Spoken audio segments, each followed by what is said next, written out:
Bienvenue sur Savoir en éveil, le podcast qui explore les multiples facettes de l'éducation sous la houlette de votre serviteur, Maître Guillaume. Rejoignez-nous pour des discussions enrichissantes, des conseils éducatifs précieux et des réflexions inspirantes sur l'art d'enseigner et d'élever. Bienvenue à tous sur le second épisode de Savoir en éveil. Aujourd'hui, nous allons aborder un thème important, les écrans.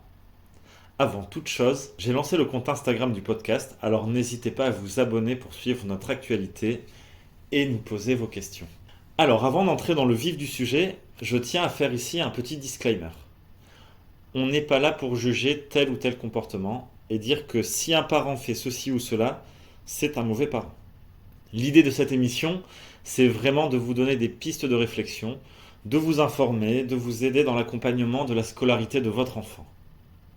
Et cette aide passe notamment par la maison et par les habitudes que l'on y développe au sein du foyer. Ceci étant dit, nous pouvons attaquer cette deuxième émission par le sommaire. La rubrique numéro 1, quels sont les effets des écrans sur les enfants ? La rubrique numéro 2, ce sera « Mais que va-t-il se passer pour mon enfant ?» Et là, j'aborderai le témoignage d'une collègue. La rubrique numéro 3, que faire pour remplacer les écrans ? Alors, d'entrée de jeu, n'hésitez pas à mettre 5 étoiles à ce podcast, à laisser un pouce bleu sous la vidéo si vous êtes sur YouTube.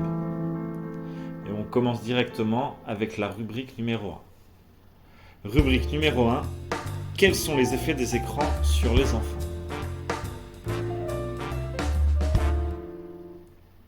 Alors, dans cette rubrique, je vais essayer d'éviter deux écueils. Déjà, de donner trop de chiffres. Premier écueil, et second écueil, de passer pour un boomer qui dit que les écrans c'est mal. Parce qu'il faut le reconnaître d'entrée de jeu, il n'y a pas de mal à jouer à des jeux vidéo, à regarder des films, à regarder des séries, etc., etc. Là où les choses deviennent compliquées, c'est quand ça devient addictif et que ça devient la seule chose que votre enfant veut faire dès qu'il se réveille, dès qu'il rentre à la maison, et quand ça devient la seule chose dont il parle. Pour comprendre en quoi cette question est essentielle, en fait, il faut retourner dans sa propre enfance. Alors, vu les auditeurs de ce podcast, je pense que vous êtes tous plus ou moins nés à la louche entre les années 75 pour les plus vénérables d'entre nous et les années 90 pour les plus jeunes d'entre nous, 90-95. Donc, c'est-à-dire que quand vous étiez enfant, en fait, à la maison, vous n'aviez pas ou vous aviez très peu d'écrans. Donc, vous avez grandi, en fait, avec l'évolution des écrans. Quand vous étiez tout petit, il y avait peut-être une voire 2 télés chez vous, peut-être 1, 2, voire 3 consoles avec quelques jeux. Et au fur et à mesure que vous avez grandi, les téléphones portables sont apparus, Internet, les smartphones, les réseaux sociaux. Donc, pour la plupart d'entre nous, on s'est construit avec très peu ou quasiment sans écran.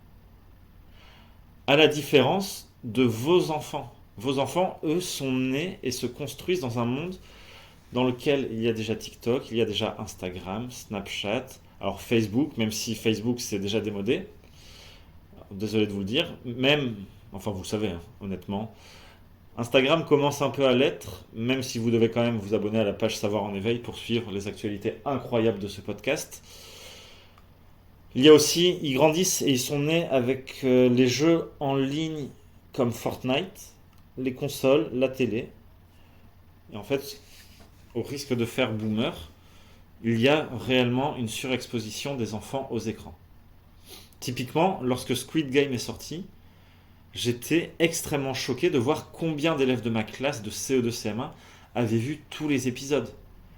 Pas plus tard que mardi dernier, j'ai eu un CE2 qui m'a sorti une référence à cette série en découpant une feuille. À me dire, si vous avez vu la série, c'est l'épreuve dans laquelle ils ont un gâteau, une aiguille, ils doivent découper une forme géométrique dans le gâteau avec l'aiguille sans casser ce gâteau. Et l'élève me dit, ah ben heureusement qu'on n'est pas dans Squid Game, parce que si là, vu que j'ai dépassé, vous m'auriez mis une balle dans la tête. Alors, bon, en soi, c'était une blague de sa part, il n'y a pas de souci là-dessus, mais enfin, il a cette référence à 8 ans. À 8 ans, il a vu un épisode de mecs qui se font buter parce qu'ils font des épreuves enfantines.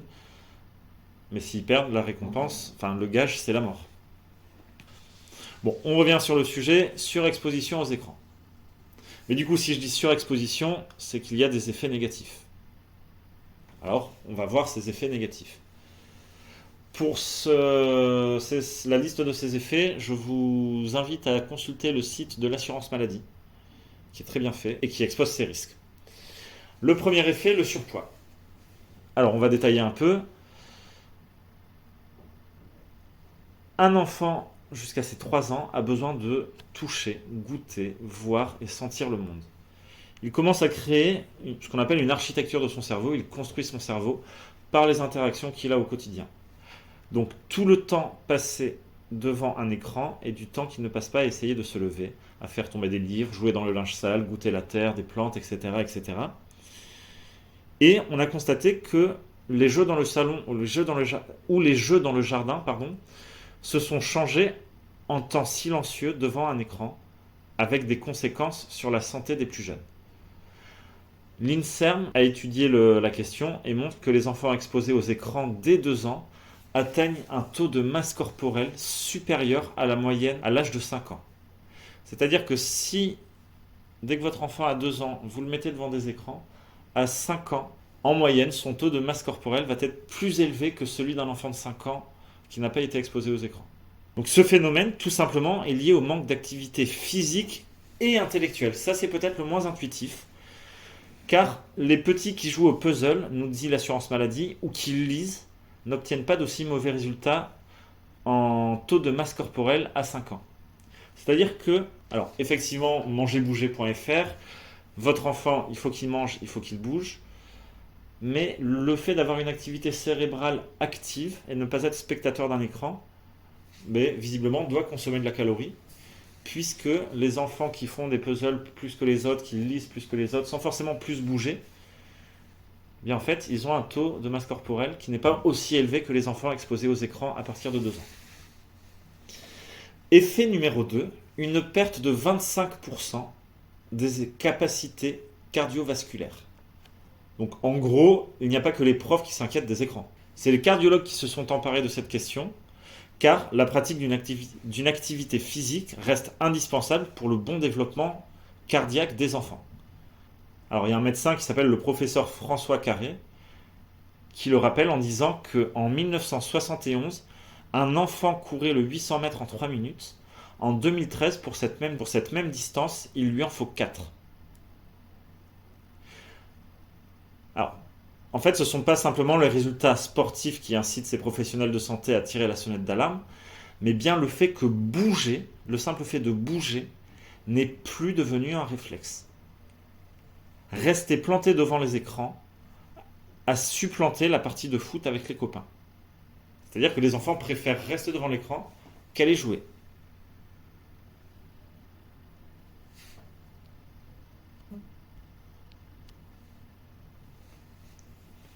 Et enfin, l'effet numéro 3 est peut-être le plus grave pour la scolarité de votre enfant, en tout cas son apprentissage, les troubles de l'attention liés aux écrans. Alors celui-là, c'est l'inconvénient, moi, que je qualifierais, je dirais que c'est le plus facilement détectable et celui sur lequel vous pouvez avoir le plus de leviers. Et les leviers, on les verra dans une autre partie. Alors contrairement aux idées reçues, un enfant peut rester concentré très longtemps. Voilà, je vais prendre mon exemple. J'arrive à faire travailler des CP pendant 20-25 minutes sur une activité de copie qui leur demande de la concentration, de la précision, alors que beaucoup de gens pensent que leurs enfants sont incapables de rester concentrés 5-10 minutes sur la même activité, sur la même tâche. Seulement, les écrans causent des troubles de l'attention et cela s'explique très facilement en fait. Déjà, lorsqu'il regarde un écran hors jeu vidéo, l'enfant est passif et ne fait que recevoir des images et des sons. Son cerveau est beaucoup moins actif que lorsqu'il lit. Je vous renvoie d'ailleurs à mon podcast sur la lecture et sur les circuits neuronaux, où son cerveau est moins actif que lorsqu'il joue à des jeux dans le jardin, dans le parc, dans la maison ou autre. Donc l'écran fait fonctionner le cerveau de manière passive. À côté de ça, même avec les jeux vidéo, et surtout avec Fortnite, l'enfant est drogué à la récompense immédiate. Alors, c'est un peu pareil pour les formats TikTok, les dessins animés. En fait, les jeux vidéo, et Fortnite notamment, sont formatés pour captiver l'attention des enfants rapidement et à un rythme soutenu. Rapidement, une tension est créée dans le cerveau de l'enfant, un besoin de récompense et qui est satisfait très rapidement après. Il y a quelques années, il y a un article qui a été sorti sur Fortnite et sur sa conception. Et la boîte de développement avait engagé des psychologues pour les aider à construire le jeu de telle sorte que les enfants restent le plus longtemps possible sur le jeu. Et la solution trouvée a été simple. On crée des systèmes de besoins-récompenses immédiates dans le jeu. Ça balance des décharges de dopamine à tout va et les enfants adorent ça, comme les adultes d'ailleurs. Et clairement, c'est exactement le contraire de ce qu'a besoin un enfant. Un enfant, dans sa scolarité, pour le dire simplement, il va être confronté à des obstacles permanents. En fait, tout ce qu'il va apprendre, tout ce qu'il doit apprendre, constitue une difficulté qui remet en cause l'état de ses connaissances. Il faut qu'il déconstruise ce qu'il pense savoir pour pouvoir construire les nouvelles notions qu'on lui inculque, qu'on lui enseigne. Donc cela demande du temps, de la patience et une certaine résistance à la frustration. Moi, avec mes CM1 par exemple, on passe chaque année facilement 2 voire 3 semaines sur l'apprentissage de la division. En fait, c'est un concept tellement nouveau et c'est une logique tellement peu habituelle pour eux qu'ils doivent nécessairement passer par une phase où ils avancent à l'aveugle, avec la frustration de ne pas comprendre tout de suite. Et c'est au bout d'une, 2, voire 3 semaines que la plupart y arrivent. Alors, une semaine, c'est quand même les cas exceptionnels. Et alors ça, s'ils ont été biberonnés à la récompense immédiate, sans cette frustration qui est le lot de tout le monde, sans cette capacité à gérer la frustration, ils vont se sentir nuls, ils vont baisser les bras, ils vont s'énerver, ils vont faire des blocages scolaires. En fait, c'est assez simple, on peut le résumer comme ça. Dans les jeux vidéo, je formate mon cerveau à des récompenses immédiates, à lever mes frustrations quasiment instantanément.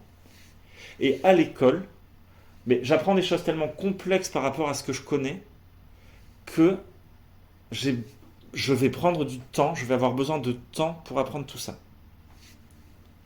Et donc je vais nécessairement être frustré. Donc si je ne me suis pas entraîné à subir la frustration, à la gérer, en fait l'école ça va devenir un calvaire. Et ça peut tirer par les cheveux, ça peut paraître tiré par les cheveux, pardon, mais je vous assure que les enseignants arrivent immédiatement à voir les enfants qui sont surexposés aux écrans par rapport aux autres enfants. Ils arrivent à faire la différence entre les deux.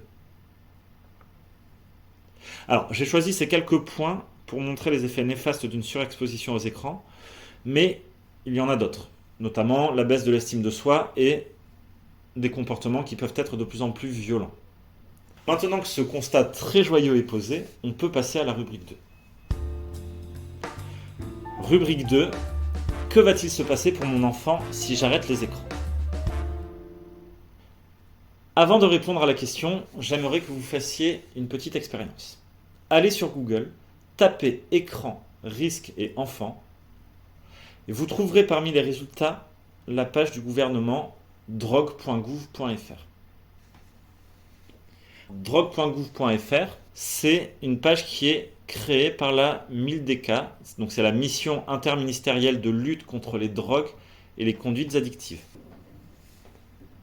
C'est-à-dire que la question des écrans et des enfants est traitée par une mission interministérielle qui lutte contre les drogues et les conduites addictives. Clairement, si il fallait vous convaincre que c'est dangereux, j'espère que maintenant vous êtes convaincus.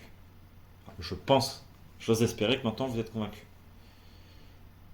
Alors évidemment, ce n'est pas une drogue à proprement parler, mais on est clairement dans la notion de dépendance. Maintenant que ça c'est dit, que va-t-il se passer pour mon enfant si j'arrête les écrans ? Alors là, il y a certainement des questions qui vous viennent à l'esprit. Est-ce que mon enfant va me détester ? Est-ce qu'il va être en colère contre moi ? En colère tout court ? Est-ce qu'il sera isolé à l'école parce qu'il ne jouera pas à Fortnite, parce qu'il ne regardera pas les mêmes séries que les autres ? Et je vais vous dire clairement, toutes ces questions en fait sont légitimes. Et c'est des craintes normales de parents de se dire, est-ce que mon enfant va subir sa vie maintenant qu'il n'a plus ses écrans ? Alors pour répondre, je vais commencer par dire que plus votre enfant est soumis aux écrans, plus dur ce sera pour lui de les couper. Et donc plus dur ce sera pour vous. Mais après, vous le savez, aimer un enfant et éduquer un enfant, c'est pas céder à ses désirs. Ce n'est pas lui laisser faire ce qu'il veut. Aimer un enfant et éduquer un enfant, c'est clairement faire ce qu'il y a de mieux pour lui, même s'il ne s'en rend pas compte immédiatement. Donc oui, très clairement, attendez-vous à des crises, à des pleurs, à des phrases du style «je te déteste», «de toute façon t'es plus mon père, t'es plus ma mère», mais il ne faut pas lâcher. Alors bien sûr, vous devez le préparer à ce changement. Il ne faut pas le prendre en traître. Il faut prendre le temps d'en parler avec lui, peut-être même d'y aller de manière progressive, mais l'objectif, c'est vous qui le fixez, et l'objectif, c'est de diminuer les écrans si vous trouvez qu'il y en a trop chez vous. Le CSA, qui maintenant est l'ARCOM, si je ne dis pas de bêtises, a fait une moyenne. Dans les foyers français, il y a 6 écrans, du téléphone à la tablette. Voilà, je ne sais pas si... Peut-être que c'est beaucoup, peut-être que c'est pas beaucoup, j'en sais rien, mais en tout cas, je vous communique cette information. Donc l'objectif, c'est vous qui le fixez, et il faut comprendre que les enfants ont besoin de votre cadre, et en fait, ça les rassure. Même s'ils vont avoir des difficultés au début, ils sont rassurés par les règles que vous leur posez. Et après, évidemment, ce sont des enfants, ils adorent tester ces règles. Ils adorent voir si vous tenez le cadre, si vous n'avez qu'une seule parole, ou si, en fait, on peut feinter papa ou maman parce qu'il ne tient pas son cadre. Alors, pour répondre à cette question, ça risque d'être très dur pour vous au début. On va parler des améliorations qu'il peut y avoir dans la 3e rubrique, et même dans le témoignage que j'ai à vous communiquer maintenant, mais votre enfant se remettra de ne pas avoir d'écran. Clairement. Ça lui sera très bénéfique. Alors, moi, il y a quelques temps, avant même l'idée de créer ce podcast, j'avais contacté une collègue, j'avais discuté avec une collègue, on parlait justement des écrans, et je lui ai posé la question. Donc elle me racontait qu'avec son mari et leurs 2 ou 3 enfants, je ne sais plus, ils adoraient regarder la télé, et que ces enfants passaient aussi pas mal de temps devant les écrans. Et les parents se sont rendus compte que leurs enfants se dégradaient de plus en plus au niveau du comportement. C'est-à-dire qu'il y avait plus de colère, plus de violence, et qu'ils ont rapidement compris que c'était... Et les parents, ont rapidement compris que c'était dû aux écrans. Alors ils ont fait une réunion de famille, ils ont annoncé aux enfants que désormais, la télé et les jeux vidéo, ce serait uniquement 1 heure le samedi. Même pour les parents. Car, comme je l'ai dit dans le premier épisode, les enfants veulent imiter leurs parents. Il y a un mimétisme de la part des enfants. Si les parents sont scotchés devant les écrans, les enfants voudront faire pareil. Et honnêtement, comment leur en vouloir? Et bien typiquement, au début, dans cette famille, ça a râlé un peu. C'était difficile aussi pour les parents parce que c'est une nouvelle organisation à trouver, c'est des habitudes qu'il faut remettre en cause. Mais les enfants ont rapidement pris le pli. Et ma collègue me disait, j'ai plus la durée, la temporalité exacte, mais en moins d'1 mois, le comportement des enfants s'est amélioré. Les frustrations étaient beaucoup mieux gérées à la maison et à l'école, il y avait moins de disputes, les enfants dormaient mieux, etc., etc. Et quand j'ai demandé comment ça se passait à l'école, sur le lien social qui était fait avec les autres enfants, elle m'a répondu que tout allait très bien. Ils jouaient avec les autres, ils étaient toujours très bien intégrés. Parce que honnêtement, dans la cour de récré, même si les enfants parlent de jeux, de séries, de tout ça, en fait, ils font pas que ça. Ils jouent au foot, ils jouent à la balle assise, ils jouent à la corde à sauter, ils discutent des uns des autres, ils font plein de choses dans la cour de récré. Et même pour vous rassurer, dans les classes, rassurez-vous, tous les enfants ne sont pas connectés à H24 aux écrans. Il y a des parents qui sont contre les écrans, qui interdisent à leurs enfants de voir un écran avant la 6e, avant la 4e, avant la 3e. Ça fait peut-être très tard, mais au moins avant le début du collège. Mais à l'école primaire, vos enfants ne seront pas isolés. Après, à l'arrivée au collège et encore plus au lycée, les choses changent et là, il va falloir s'adapter. Il va falloir envisager les écrans différemment. Donc, pour résumer, et même si c'est contraignant, et même si vous faites les choses dans la mesure de vos capacités, l'objectif, c'est de diminuer fortement, voire carrément de supprimer les écrans, en fonction de l'âge. Et ça nous amène à la rubrique numéro 3. Rubrique numéro 3, que faire avec vos enfants ?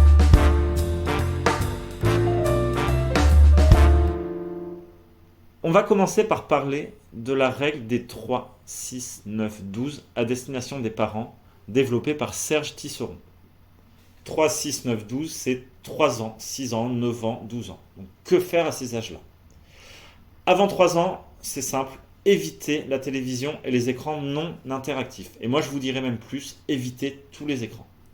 Car les écrans contribuent à renforcer la passivité des jeunes enfants et à les éloigner de ceux dont ils ont fondamentalement besoin à cet âge.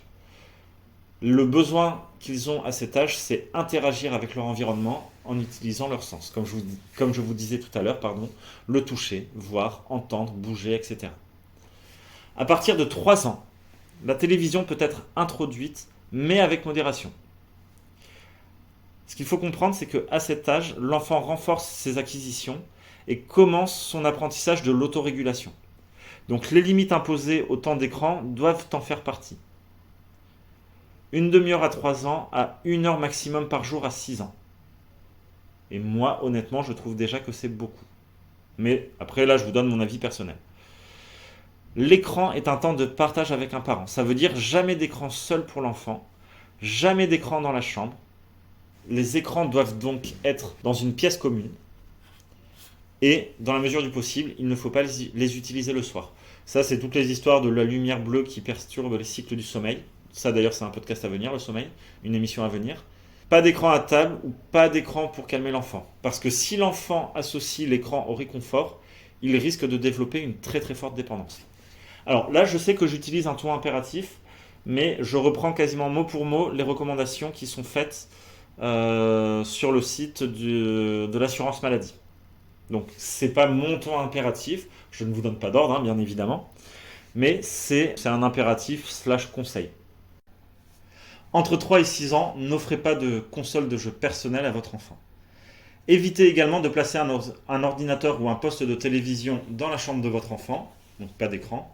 Limitez le temps d'écran en fixant les règles claires sur le moment durant lequel ils peuvent être utilisés, les écrans donc, et la durée d'utilisation.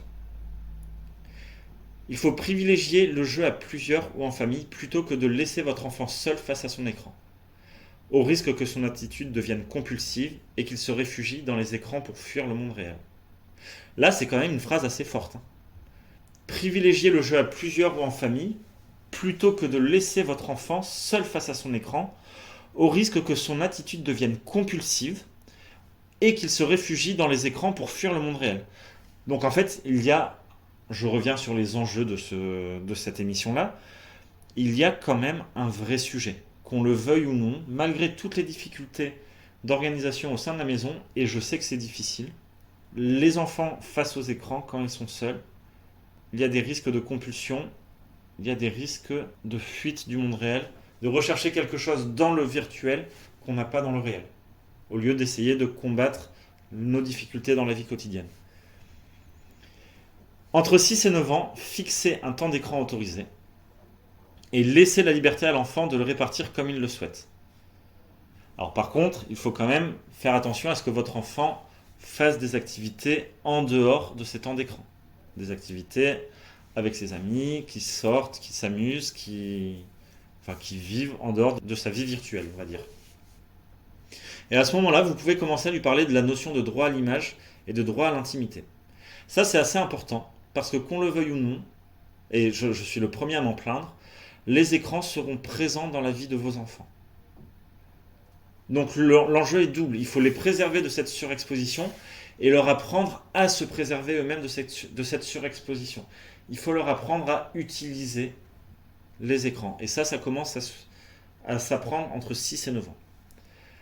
À partir de 9 ans, vous pouvez commencer à initier votre enfant à Internet, donc en l'accompagnant, en lui expliquant les dangers, en insistant sur le fait que tout ce qui est mis en place sur le web restera toujours sur le web, ça ne peut pas être effacé, c'est pas toujours vrai, et on continue à côté de ça à fixer une durée autorisée, et là par contre on peut laisser l'enfant la répartir comme il l'entend.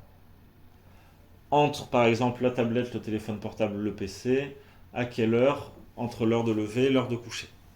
Donc il gagne en autonomie. Et après 12 ans, vous pouvez le laisser naviguer seul sur le web, à condition qu'il ait bien intégré les risques liés à la pratique et au fait de surfer sur Internet. Et vous allez fixer un cadre ensemble, fixer un cadre avec lui. Quand est-ce que je me connecte ? en évitant les connexions nocturnes et illimitées depuis sa chambre. Il faut encore travailler quand même avec lui les dangers des contenus, notamment les contenus pour adultes. Et là, il faut parler de harcèlement. Enfin, il y a beaucoup trop de cas de harcèlement, de cas de suicide, parce que le harcèlement qui a lieu à l'école se prolonge à la maison. Et donc, alors ça, on ouvre une parenthèse là-dessus. Internet pour ça est un vrai fléau. Il y a plein de qualités, mais Internet permet au harcèlement et aux harceleurs de continuer après l'école. C'est-à-dire que quand avant on se faisait harceler à l'école, à la maison, c'était un havre de paix. On pouvait oublier tout ça. Là, en étant connecté, on continue à se faire harceler, on continue à s'en prendre plein la gueule, et ça pousse énormément d'enfants au suicide. Et c'est terrible. Là, il y a pas très longtemps, il y a eu des histoires d'harcèlement et d'un jeune lycéen qui s'est suicidé. Je ne sais plus dans quelle région c'était. On va pas s'étendre là-dessus, mais c'est quelque chose, c'est un vrai fléau et c'est une vraie question pour les parents. Donc il faut en parler avec vos enfants. Il faut quotidiennement leur retendre la perche, leur dire s'il y a quelque chose qui ne va pas, surtout tu peux m'en parler, on va trouver des solutions. Il ne faut pas qu'ils aient peur d'avoir fait une bêtise sur Internet avec vous, d'avoir fait une bêtise et de ne pas vous en parler. Il faut que le dialogue soit clair et soit facile avec vous pour justement, s'il y a des cas de harcèlement, pouvoir traiter ce mal très rapidement. Alors, on va essayer de partir sur des choses un peu plus joyeuses. À partir de cette règle, il y a des choses très concrètes à mettre en place. Et là, je vais vous en donner quelques exemples. Alors, il y en a certaines qui vous paraîtront un peu... Enfin, déjà mises en place, donc pas très utiles à écouter. Mais pour d'autres, ça peut être utile. Certaines qui vous paraîtront impossibles. Il ne faut pas se sentir nul parce qu'on n'y arrive pas, très clairement. On part tous avec nos histoires de vie, nos réalités dans nos foyers. Donc, chacun essaie de progresser à son rythme. C'est vraiment l'idée de ce propos. Donc déjà, première idée, remplacer la télé du matin par un petit temps de lecture seul, de jeu seul, ou pourquoi pas de discussion avec vous, en fonction de l'âge de l'enfant. Le soir, en rentrant, alors après le goûter, avant ou après le devoir, peu importe, le temps d'écran peut être remplacé par un temps de jeu avec les parents, ou entre frères et sœurs, ou avec des copains. Alors là vient la question du week-end. Le week-end, aller dans des bibliothèques. Je vais prendre l'exemple de Toulouse, la ville dans laquelle je vis. L'inscription est gratuite pour les mineurs. Et je pense que c'est pareil dans toutes les villes, dans toutes les grandes villes en tout cas, ou alors que c'est à des sommes très très modiques. Donc profitez-en. Allez à la bibliothèque, vous pouvez louer. En fait, on peut tout faire. On peut aller louer des livres, on peut emprunter des livres, pardon. On peut même, si c'est une médiathèque, emprunter des DVD qu'on choisit en famille. Donc on crée un moment spécial autour de l'écran. Et c'est quelque chose de familial, c'est quelque chose de social, l'écran. C'est pas une activité où je m'isole, c'est un moment de partage. Donc la bibliothèque, alors il y a aussi les balades en forêt, les parcs dans les villes, les musées, tout ça. En fait, il y a plein de choses à faire pour remplacer les temps d'écran. Alors là, il y a un point un peu délicat, c'est les grasses matinées des parents. Et ça, je comprends que si les enfants ne sont pas devant la télé, la grasse matinée peut être assez réduite. Alors c'est vrai, mais pas tout à fait. Parce que à force d'apprendre à s'occuper tout seul, les enfants vous ficheront la paix et seront même contents que vous dormiez tard. Et alors, dernier point sur les choses à faire, et ça c'est quelque chose que les écrans nous ont fait oublier, c'est que les enfants ont besoin de s'ennuyer. Et moi je pense même que les adultes, par moment, ont besoin de s'ennuyer. Alors là je vais vous sortir une phrase un peu, ça fait grande phrase et tout, c'est la créativité naît de l'ennui, naît du verbe naître. C'est-à-dire que si je n'ai rien à faire et que j'en ai marre de ne rien faire, je vais finir par trouver des solutions, je vais finir par inventer des jeux, je vais finir par trouver une activité. Alors, très clairement, c'est sûr qu'au début, il y aura des couacs, vos enfants feront des bêtises, ils seront insupportables, peut-être. Mais en fait, c'est normal. Ils seront perturbés par ces changements, ils vont tester le cadre. Peut-être que si on les embête, on reviendra aux écrans. Et là, on en revient à ce qu'on disait tout à l'heure, il ne faut pas céder.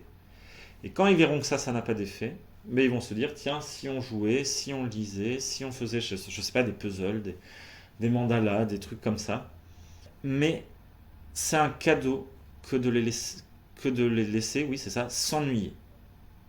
Dans un monde où on est sollicité partout par nos écrans, par tout ça, l'ennui est clairement devenu un luxe. Avoir du temps pour soi, pour laisser, comment dire,